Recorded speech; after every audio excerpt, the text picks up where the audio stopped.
Hello friends, कैसे आप सब। आई होप आप सब अच्छे होंगे। तो आज की इस वीडियो में हम क्या देखने वाले हैं, हम देखने वाले हैं एनसीईआरटी पॉलिटी। ठीक है।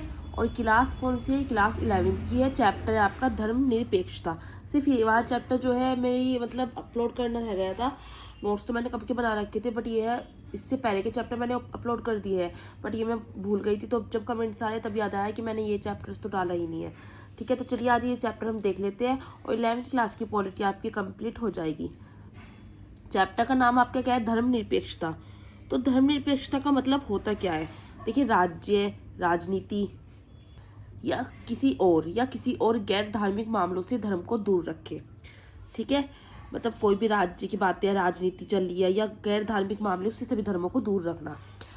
आधुनिक राजनीतिक व संवैधानिक सिद्धांत होने चाहिए। सरकार धर्म के आधार पर किसी से कोई भेदभाव ना करे, तब हम कहेंगे धर्मनिरपेक्षता है।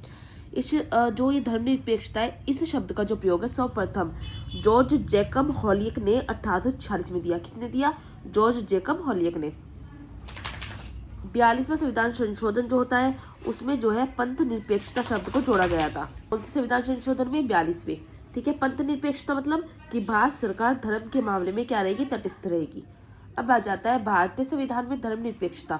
भारतीय संविधान में धर्मनिरपेक्षता की बात करें तो यह संविधान में भाग 3 में है, अनुच्छेद 25 और 28 में। इसमें 25 में क्या कहा गया है कि धार्मिक स्वतंत्रता का अधिकार दिया गया है। 1984 की बात करते हैं अगर हम, तो दिल्ली में 2700 जो है सिख लोग मारे गए थे। 1990 की बात करते हैं तो कश्मीरी पंडित थे, ठीक है, उन्होंने घाटी से अपना घर छोड़ने को नहीं विवश किया गया। 2002 की बात करें तो गुजरात में जो गोधरा दंगा हुआ था, 1000 मुस्लिम समुदाय यहाँ पे मारे गए थे। तो ये डेट आपको याद करनी है। धर्मनिरपेक्षता का पहला सिद्धांत क्या कहता है कि अंतर धार्मिक वर्चस्व कि दो या अधिक धर्मों में आपस में टकराव। धर्मनिरपेक्षता का दूसरा सिद्धांत क्या कहता है? अतः धार्मिक वर्चस्व मतलब एक ही धर्म के अंदर पंथ या समुदाय का आपस में टकराव। अंतर मतलब एक ही धर्म के अंदर, अंतर मतलब दो अलग अलग धर्म, जैसे हिंदू मुस्लिम हो गए। और अंतर धार्मिक में कि मोमडन के बीच में लड़ाई हो रही है, हिंदू के बीच में लड़ाई हो रही है। दलितों को मंदिर में प्रवेश की इजाजत नहीं थी। ठीक है, जैसे हिंदू धर्म में होता है ना कि कई लोगों को, दलितों को जो है मंदिरों में प्रवेश की इजाजत नहीं देते। धर्मनिरपेक्ष राज्य की बात करते हैं, ऐसा राज्य जहाँ धर्म के नाम पर भेदभाव ना हो, उसको कहते हैं हम धर्मनिरपेक्ष राज्य, कि जहाँ धर्म के नाम पर कोई भी भेदभाव नहीं है। उपाय क्या होगा? राज्य सत्ता किसी खास धर्म के प्रमुखों द्वारा संचालित ना हो, राज्य की संगठित धर्म व इसकी संस्थाओं से पृथकता हो। अब देखते हैं हम राजनीतिक धर्मनिरपेक्षता के अनेक रूप। इसके कारण क्या आते हैं कि धार्मिक संगठनों से संबंध विच्छेद का तरीका अलग हो सकता है या बढ़ावा देने वाले खास मूल्यों का अंतर। बात करते हैं इसके दो रूप है।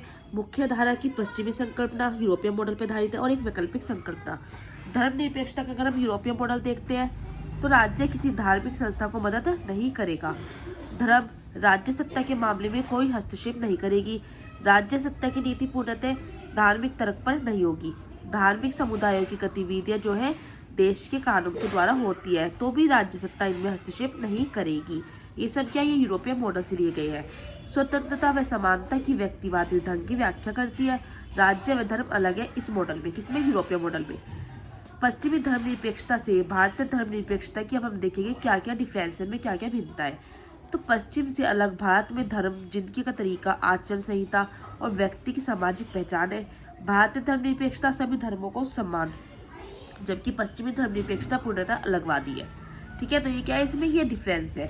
अब आ जाता है धर्मनिरपेक्षता का संबंध तो सभी व्यक्तियों की धार्मिक आज़ादी से है, अल्पसंख्यक समुदायों की धार्मिक आज़ादी से है। अगला टॉपिक इसमें क्या है? राज्य समर्थित धार्मिक सुधार। जब क्या होगा? अस्पष्टता पर प्रतिबिंब लगेगा। राज्य धर्म में हस्तक्षेप करता है।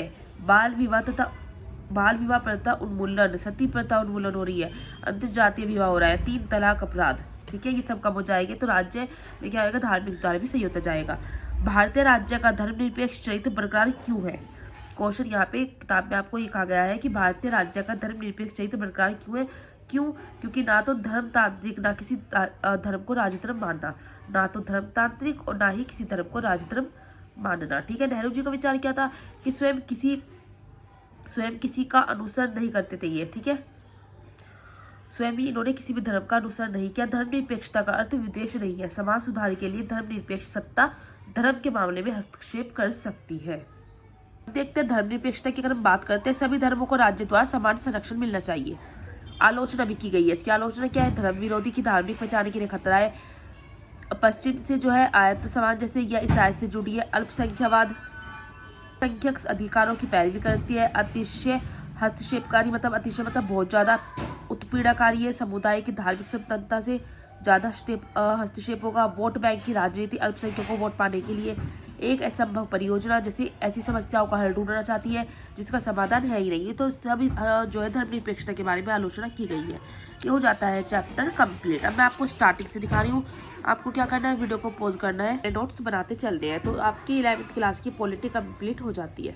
देख के आपको अपने नोट्स बनाने हैं और वीडियो अच्छी लगती है तो लाइक, शेयर और कमेंट्स करके ज़रूर बताना है, ठीक है।